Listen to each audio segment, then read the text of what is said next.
Welcome into Takedown City right here on Odd Shopper. I am Jason Foy. As always, I am joined by the fighter, Pete Rogers Jr. We're here to break down UFC Vegas 58, which goes down on Saturday night inside the UFC Apex there in Las Vegas, Nevada, which means smaller cage. So that's always something to think about as we're looking to take down this betting slate here for this UFC card. Of course, we are presented by BetMGM, and they've got a hell of a deal going on over at BetMGM right now that you got to take advantage of. We're bet $10, win $200. We can wager on any MLB game. We'll talk more about that later on in the show. But of course, as always, I am joined by the fighter, Pete Rogers Jr. Pete, always great to be talking a little MMA with you here as we've got, man, I'll tell you what, this main event, I really love this main event. Yeah, I love the main event, and there are some interesting matchups as well that I'm excited for.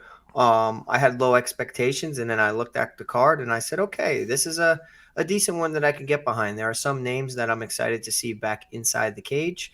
Kyle Borralho is one of them. Said Nurmagomedov is another. But, of course, Rafael Fiziev against Rafael dos Anjos. So the battle of the Rafael. So we shall see who is the better of the two. Of course, these two guys have been matched up against each other a couple of times now. This is actually the third time that this fight has been put together. And, of course, Dos Anjos is the betting underdog heading into this one, plus 180 for Rafael Fiziev.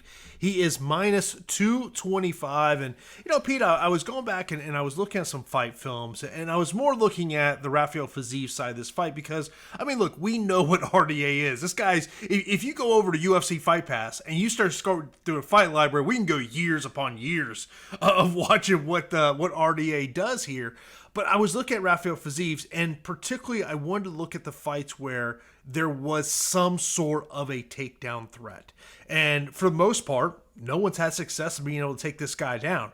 And one of the things is, particularly I went back and I watched the Brad Riddell fight, and I watched the Mark Diakese fight because both of those guys did attempt takedowns in that one. If you didn't see the Brad Riddell fight, if you're a striking fan, Pete, that's got to be like a favorite fight for you because like that's right up your alley of two guys just standing in there throwing there. And like my biggest takeaway from it was thinking, I think this is going to be a battle of leg kicks between these two guys. Yeah, I mean, both of these fighters bury leg kicks, and the opposite stance of Rafael dos Anjos being a southpaw, and Rafael Fiziev likes to switch his stances throughout, but primarily he's a righty. So it's going to be the battle of the inside kick, which is also you have to be very careful because you can be susceptible to a straight shot down the middle. In addition to that, is getting checked quite easily. So I'm just interested to see them both go at it in this matchup, and obviously, RDA needs to mix in some takedowns if he wants to have success against Rafael Fiziev and somewhat slow down and zap the gas tank of Rafael Fiziev up against, he's been untested, in championship rounds, whereas RDA has so much experience in that situation. So you would like to think the later this goes, the more that it could possibly favor the experienced veteran in RDA. I just feel like Rafael Fiziev is a very difficult matchup for RDA just because he has exceptional takedown defense and he can butcher you on the feet. So I'm interested to see how it plays out. But I do think that there is value on the underdog in Rafael dos Anjos just because of his championship experience sitting there at plus 180. I'm not like against it, but I think the common play and what I'm going to get behind is just looking at Rafael Fiziev sitting there to win a decision sitting there at plus 140. I really think that he's going to win 3 of the 5 rounds and possibly 4. I don't think he's going to blank RDA, but that's what I can get behind. Finishing RDA is possible, but I do think that he's going to be a little selective with his output so he doesn't zap his gas tank. One of the things of, in some of those, various kicks that Rafael Fiziev will throw in the fight. And like you, I think the decision prop is where I want to look at this one. I mean, you mentioned about the takedown defense of Rafael Fiziev, 95%. Brad Riddell get one takedown. If you go back and watch that fight, man, you talk about just a beautiful knockout. By the way, I want to say it was Herb Dean was the referee in that fight. Great stoppage because when he landed that spinning kick, Brad Riddell was out on his feet. I mean, he was out. And to me it's going to be interesting in this matchup is if you tell me RDA is able to get this fight to the ground, that to me where it becomes really interesting. And we always talk about this live betting. And this could be a perfect example of live betting MMA where you can find some value. One of the things that we know what a 5-round RDA looks like. What does a 5-round Rafael Fiziev looks like? And if I was going to point to any stats that would be a calm for concern for me in the Rafael Fiziev fight, is he does absorb 5 strikes per minute. He also lands 5 strikes a minute. And this is a guy that, look, as I like to say, he likes to throw them bungalows, Pete.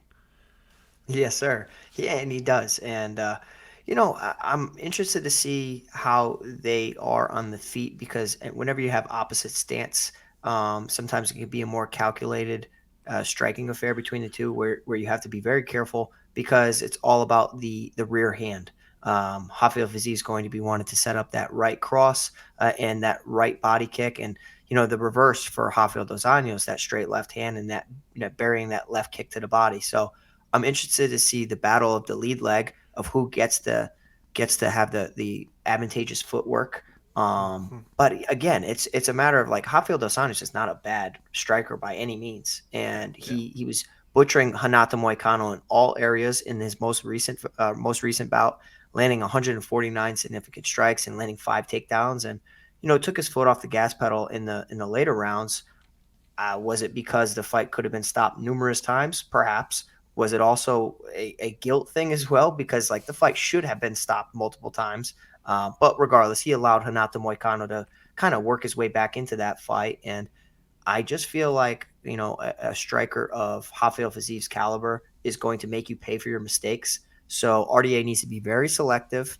And I think that the first couple rounds could be like a feeling out process where they're a little gun shy, and that's where I do like looking at the over on the rounds. Where I think the common play is everybody's going to be looking at Rafael Fiziev to win via KO. If you look at it, like yes, he can find the knockout, no problem at all. But you're talking about RDA, who has dabbled at 170 pounds, so he is used to some heavy hitters as well. So that's why I'm liking the distance props of targeting Fiziev via decision. And also say is, and love to hear your comments in the comment section below of how you see this fight going. Of course, be sure to smash that thumbs up button. Really do appreciate it. Subscribe to the channel. We got a ton of great content over here over at OddsShopper. But the thing that I will say about this matchup is, if you want to be an RDA backer, I think waiting till later on the week to bet on this fight is going to be advantageous because I do think this number will continue to rise as we go out throughout the week. So I would say this: I think if you want to be an RDA backer, I would wait a little bit later on this week. Pete, let's move over to the co-main event of this fight card, middleweight matchup. We got Petrisyan taking on Kyle here. Petrisyan, the underdog in this situation, and of course, both these guys recently coming in here to the UFC. In terms of this one, what's your thoughts on these two middleweights? Because man, one thing that when you watch these guys on film, you see how much they do love the striking, but there is a potential submission thought here. Yeah, I mean, I'll tell you what, I'm always intrigued when the UFC pairs two exciting prospects, if you will, relative newcomers inside the UFC, and they pair them up early in their careers. And I'm like, for me, the purist, I'm a little annoyed at it because I want to see these guys, blossom into the fighters that they have their potential to be. And now you could have one of these big name guys, derail the career of the other. I view Kyle Borralho with such high regard because he's extremely well rounded, pretty elusive striker, southpaw. Kind of, his striking is similar to like some karate fighters like Machida, but the difference maker here is his jiu-jitsu and his grappling, and that's where I think that's mixing it all together is going to throw Armen Petrosyan for a loop because in a stand-up striking affair, Petrosyan can feel extremely comfortable. He can throw great combinations, and he has very good power, and he's a big guy. Both of these guys are pretty big for the division. It's just the threat of the takedown, I think, is going to make Kyle Borralho just have his way with Petrosyan here. I think that, as soon as he takes him to the mat, you're going to see that there's levels to this, and I'm not counting out the submission prop sitting there at plus 330 for Kyle Borralho. I kind of like that, and I'm going to sprinkle it. But given Petrosyan's toughness and how tough he is, and how he'll make Kyle Borralho respect his striking. This could be a methodical striking affair, and I don't hate the outcome of Borralho via decision sitting there at plus 250. So I'm obviously favoring Kyle Borralho. I recognize the strengths and the dangerous skill set that Armen Petrosyan possesses. It's just I feel like the more well-rounded fighter is Kyle Borralho, and this is where they're both early on in their UFC career. I have to go with the guy who's a little bit more well-rounded, who I think is going to blend everything together. Yeah, watching the Kyle fight, one of the things if you've never seen him fight, very much like a Conor McGregor type stance and how he attacks with his punches. That's something that stuck out to me. And Petrisyan, we saw that the fight against Gregor Rodriguez. I mean, this guy wants to sit there and stand. This is one that I would be looking at the various props, but I do like that prop that you mentioned, the submission prop there. Let's move over next up to we got a bantamweight matchup. Saeed Nurmagomedov taking on Douglas Silva de Andrade, two orthodox fighters. Saeed Nurmagomedov, a slight reach advantage in this one, and man, Saeed Nurmagomedov, this guy is the real deal, Pete. He is the real deal, and I really like Saeed Nurmagomedov here. And I've been a Douglas Silva de Andrade backer in the past, and it's worked out for me, but not in this specific matchup. I have to favor the minus 275 Saeed Nurmagomedov. I think that he's going to have De Andrade's number wherever this goes. I think he can threaten De Andrade on the feet, which very few people can. He can threaten him with hands, his beautiful spinning back kicks. I think he's going to end up hurting De Andrade on the feet. And the later the fight goes, we do worry about De Andrade gassing. And despite having a nice submission win, I'm not counting out the fact of Saeed Nurmagomedov hurting De Andrade on the feet and working towards a submission. I just really like Saeed Nurmagomedov inside the distance. And I've been battling with this throughout my entire day, trying to break this down. It's like, well, how is Saeed going to pull this off? I think he's going to hurt De Andrade on the feet. Now, does he follow up with ground and pound, or does he follow up standing up with some strikes, or does he resort to his beautiful guillotine and his other sneaky submissions that he has within his arsenal? And for me, it's just like, all right, I'm just going to target the inside the distance sitting there at plus 105. I think it's a favorable matchup. I think De Andrade withstood some adversity in his previous matchup and was almost out multiple times against Sergey Morozov, and then fought his way back in because he has such dangerous power. So I just have to go with Saeed Nurmagomedov inside the distance, sitting there at plus 105. I think there's tons of value there, and despite being a lower weight class type of fight, I don't expect this one to go the distance. Yeah, and one of the things of going back and watching some Saeed fights, the Cody Stamann fight is the one that really sticks out to me because, when I think of Saeed Nurmagomedov, I think of what he is able to do on the feet, but you just see there, man, he gets that submission, boom, it's over just like that. And there's a reason of when he jumped up from 25 to 35, it got a lot of people interested in what this guy can do.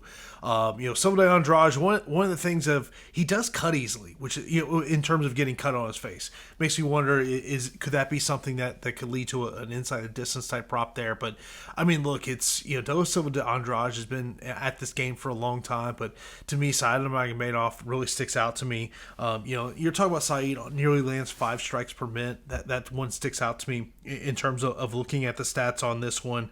But the other stat that does stick out to me is that Douglas Silva de Andrade, he absorbs over 4 strikes per minute. So that's one I sit there, and once again, I think that I look at those leg kicks of Saeed Nurmagomedov in this matchup of being a key for him. Yeah, absolutely. And that's where I just feel like the versatility of Saeed Nurmagomedov is going to just pick De Andrade apart, truthfully. I think certain matchups are difficult for Saeed Nurmagomedov, despite being extremely well-rounded. We did see Raoni Barcelos land 2 takedowns and pick up a unanimous decision. But for the people that don't realize how talented Raoni is on the mat, that's a dangerous fighter, and a fighter that a lot of people thought, including myself, was going to be in the top 10 for a while. So, I mean, I just think that everything that Saeed Nurmagomedov brings to the table here is going to threaten Douglas Silva de Andrade. He's going to have the footwork to avoid that power, in the wrestling to nullify the ground game and capitalize on an exhausted de Andrade. So a pretty confident play for me is Saeed Nurmagomedov, and I can't wait to see him go out there and fight. One of my favorite young fighters in the game. Of course, we'd love to hear what you think what your best bets are for UFC Vegas 58. And be sure to check out our sponsor, which is BetMGM, as they got a special going on right now. Bet $10, win $200 when you wager on any MLB game. The wager must be a pregame moneyline bet. Click that link in the video description below or use the promo code OSMMA to claim your $200 now. And of course, you can use that money here for UFC Vegas number 58 coming up here on Saturday night. You got to take advantage of that offer that BetMGM has over there. And of course, maybe you want to use some of that free money on this heavyweight matchup between Jared Vanderaa and Chase Sherman. Jared Vanderaa, the favorite in this one, minus 185. Chase Sherman coming back on him. He is plus 150. I spoke to Jared Vanderaa about a week ago, and he mentioned that I said, how long have you known about this fight? And he said, on paper about 2.5 weeks. And, look, Pete, when I think of this matchup, and look, it is the lower level of the UFC heavyweight division. You know that. I know that. Everyone watching this video likely knows that. To me, this may be a fight IQ question. And when I was asking Jared Vanderaa, I was basically trying to get him to say whether or not he's going to initiate grappling. Which, if you're going against Chase Sherman, to me, that's the method. But the one thing that sticks out to me about Chase Sherman, when you look at the stats, and look, MMA stats don't always tell the story. But it's never good when you absorb 6 strikes per minute. Yeah, I mean, it definitely isn't. And the fight IQ for both of these guys is extremely concerning. And I wish this wasn't a part of the main card, so we didn't have to talk about it. Just because I view it as an extremely volatile matchup, and I don't want to trust either one of these guys given their price tag. Minus 185 for Jared Vanderaa. It's, knee-jerk reaction is, how can I get away from this as a favorite? Because I don't like it. It's too hefty of a price tag for low-level heavyweights. And then the more you look at tape and the more that you start to, check out Chase Sherman, it's just like, man, he's not really doing much for you either, sitting there at plus 150, and you understand why he's a significant underdog. And it's like, I almost feel like the odds should be wider, because Jared Vanderaa has been in some competitive fights, and Chase Sherman has looked like a true one-dimensional fighter out there, where if it's just a boxing match, he's okay. If fighters have good footwork, they can dance around him, they can threaten a takedown or even take him to the mat. He does not check that box at all. Whereas Jared Vanderaa, he may get schooled on the mat, but he can work back to his feet. He can land in top position. We've seen him on the Contender Series, landing great ground and pound as well. I do think that he has some jiu-jitsu. I feel like he's a Brazilian jiu-jitsu black belt, a brown belt, even though it wasn't evidenced in his most recent bout. And it's fight IQ for both of these guys, right? Mm-hmm. I have to favor Jared Vanderaa at minus 185. But like I said to you, Jason, it's not a pleasant feeling at all. It's a very difficult fight to get behind. And if I could get around betting on it, I probably would just save your bankroll. But if I have to pick somebody, it's going to be Jared Vanderaa. Look, I think that one of the terms that we use in the fight game, and every coach uses it, what is the easiest path to victory here? And look, if I'm in Jared Vandeera's coaching staff, the thought process has got to be, you know what? Look, Jared, I know you love to strike. And essentially that's what he said to me. But I think he also realizes, like, look, man, you're not going to get grappling out of Chase Sherman. You know it, I know it. You're not going to get grappling out of him. So, like, to me, like, if I'm Jared Vanderaa, he's probably going to have 20 pounds on Chase Sherman this matchup. Can you get this one to the ground? I mean, this is one of those ones where, I mean, look, it's the lower echelon of the UFC heavyweight division. If you're Jared Vanderaa, I mean, look, I understand that this is entertainment, put it on fans, but, like, your best path of victory is taking this one to the ground. If this thing stays on the feet, Chase Sherman to me is a live dog, but man, it's high risk, I think, on both sides of this equation. Like, I would almost in this equation, and also the thing is with Jared Vanderaa, Pete, we're talking about 2 completely different opponents from his last matchup to this one. His last matchup, he's going up with Alexei Oleinik, where you are worrying so much about submissions. And he told me that. He said, that was our whole thing. He goes, we took the fight on short notice, probably should have done that. And he said, but now you're going to a guy where you just know he's not going to sit there and try to engage into a grappling matchup. I mean, it could be a live betting potential here, but to me, I'm probably looking at inside distant props. I'm probably looking at the under 1.5 prop. Yeah, I mean, I can't fault you there at all. I mean, naturally, heavyweights, you want to flock to the under anyways. And, the one fight that gives you some hope as a Jared Vanderaa backer is when he fought Justin Tafa, who's an extremely heavy hitter. and he went out there and just completely outproduced him. He landed 121 significant strikes to Justin Tafa's 74, and Justin Tafa hits really, really hard. So that does prove that Vanderaa is quite durable, despite being TKO'd against Alexander Romanov, my guy, and Sergey Spivak previous to that. Both two talented fighters out there. So Chase Sherman, not really showing me anything if you look back at any of his fights. Questionable durability, lands on his back, and just seems lost if he gets put there. So that's why I have to pick the more well-rounded of the two, and it's slight, but it's a lean towards Jared Vanderaa sitting there at minus 185. Let us know what you think down in the comment section below. Do you want to take a little Jared Vanderaa love, or maybe do you look at that underdog and Chase Sherman? Like, to me, if I'm Jared Vanderaa, it's go to Takedown City, bro. Go to Takedown City. Use that to your advantage. But look, after talking to him last week, my gut says he's going to have a stand-up matchup. That was my perception. But look, fighters always lie to me before a fight. I might be talking to one of them. That is true. That is true. And if you think about it, like Sean Strickland against Alex Pereira should have easily shot takedowns immediately instead of trying to test himself. And we saw Fight IQ, ruin his potential for that matchup as well. And that's what I was worried about, and that's why I favored Pereira in that matchup. So I'm not expecting Vanderaa to wrestle. If I knew Vanderaa was going to wrestle, I would view him as a minus 300, minus 350 favorite. But the fact that he kind of has that ace up his sleeve, I'm still going to lean in his direction. Yeah, I mean, that was the big question we had last week of even though Sean Strickland was saying all these things in the media about how he was going to stand up with them, he wanted to knock out the Gore kickboxer, me and you sat here and go, I don't know, man, like, easier path to take us one to the ground. And, well, he wasn't lying to us. He said he was going to stand with them, and unfortunately, when you stand with a Gore kickboxer, sometimes they get crazy. By the way, speaking of that, I don't know if you saw this graphic. Alex weighed in 184. Fight night, 219 pounds, bro. Yeah, crazy. Great. Yeah, it's a big boy. Let's move over to our first fight of the main card. It's going to be Michael Johnson taking on Jamie Mullarkey. Jamie Mullarkey, a minus 250 betting favorite in this one. Michael Johnson, a 2-1 underdog here in this one. I mean, look, I think we all know who Michael Johnson is. Like, when I hear the name Michael Johnson, Pete, and I don't know if maybe you think the same thing, I think hand speed. That's the very first thing I think of him. The second thing might be takedown defense. And if you're Jamie Mullarkey, like we just talked about with Jared Vanderaa, take the fight to the ground. You're Jamie Mullarkey, this is what he does. So I would expect that we're going to see a lot of takedowns from Jamie Mullarkey, who averages 3.38 takedowns per 15 minutes of fighting.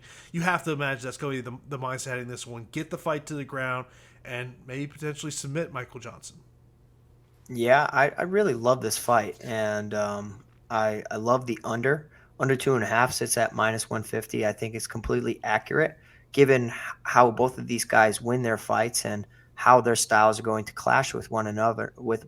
And Michael Johnson's significant hand speed over the division and has always been a guy who is just he's so fun to watch when he puts his combinations together, because at any moment he's going to shut somebody's lights off or he's just going to pick them apart from distance. And his durability has been tested throughout his career. His takedown defense has been tested a lot because nobody wants to stand up with Michael Johnson. And for whatever reason, he's struggled in that department and does look not like a fish out of water, but he just looks susceptible to taking ground damage and also getting submitted relatively easily. I think that his submission defense is somewhat lacking. So whenever you have a fighter that's well-rounded or has a submission arsenal going up against him, you have to pay attention to that. And I do think that Jamie Mullarkey has excellent combinations and great killer instinct himself.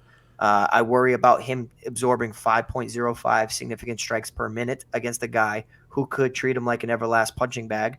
But if Mullarkey blends it all together and, makes it ugly, clinches with him, that average 3.38 takedowns per 15 minutes is going to come up huge here. And I do think that Johnson can defend initial takedowns. It's just like the more you make him work, the more you can zap his energy and possibly chain together several of them. I'm not, canceling out the decision that Jamie Mullarkey can win via knockout either. We have seen Michael Johnson hurt and rocked numerous times. So I do think the minus 250 is, reasonable. I think it's completely reasonable. The submission win, though, sits at a beautiful plus 450 for Jamie Mullarkey. And if you're talking about path of least resistance, that definitely has to be it. I mean, look, it's for Michael Johnson to win this fight, he has to keep the fight on the feet. I just don't see how he wins this fight if this primarily plays out on the grappling. To me, it's about him keeping on the feet. But man, Jay Mullarkey, he's a guy that the takedown aspect is going to be there. This is, to me, I mean, look, it's kind of that old school matchup between two guys, one striking, one guy grappling, and how does it play out? But yeah, Michael Johnson keeps off. I like Jay Mullarkey in this one. I love that submission prop and even that knockout prop you mentioned, with ground pound on the ground. But you can't rule out Michael Johnson in this matchup. Now, do want to profile one preliminary card matchup that really stuck out to me, and that is a matchup between Tresean Gore and Cody Brundage. Particularly, I'm looking at the under, whether it's a under 1.5, under 2.5 rounds. I like the under in this one. Average fight time for Cody Brundage is 7 minutes. We saw last time, I mean, look, it was going to be a very bad night for Cody Brundage. And his opponent makes a terrible fight IQ decision. And Cody Brundage, to his credit, he took advantage of it. Tresean Gore, of course, coming off the Ultimate Fighter. He did have that one fight in the UFC so far. But to me, I think the under is the play in this matchup. Yeah, I don't see this going 15 minutes, given the history of Brundage and being a little reckless at times and, almost forcing things whether he's hurt or fatigued. And also the green skill set of Tresean Gore. Like, I think that Tresean Gore is extremely dangerous, as proven on The Ultimate Fighter. Debuting against Brian Battle was not an easy task by any means, because I do think that Brian Battle is pretty skilled here.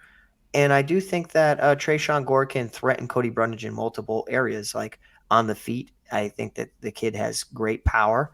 And if Brundage starts getting a little reckless and desperate to land some takedowns, I'm not counting out the possibility of a submission win either. So I really like Tresean Gore in this one, but if you want to take the bias out of it, or just the all the variables out of it, just target the under, as Jason's saying.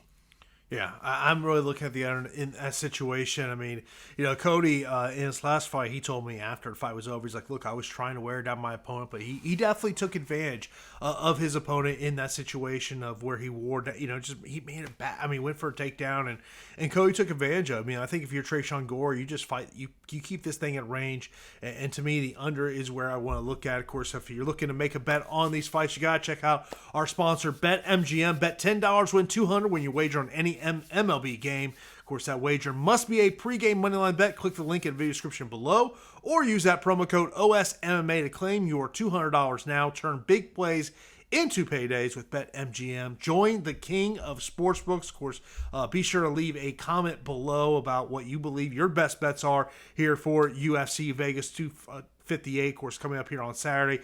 Inside the UFC Apex, like I mentioned at the beginning of the show, smaller cage, 25-foot cage, as opposed to that 30-foot cage that we saw last week there at the UFC pay-per-view. So really do appreciate everyone checking out Takedown City. Be sure to smash that thumbs up button, comment, like, subscribe, hit that notification bell so you know a new video is live on the channel. Appreciate everyone tuning in here. Of course, we're here every week before UFC, Bellator, PFL events to give you what our best bets are for this one. Appreciate you checking out Takedown City.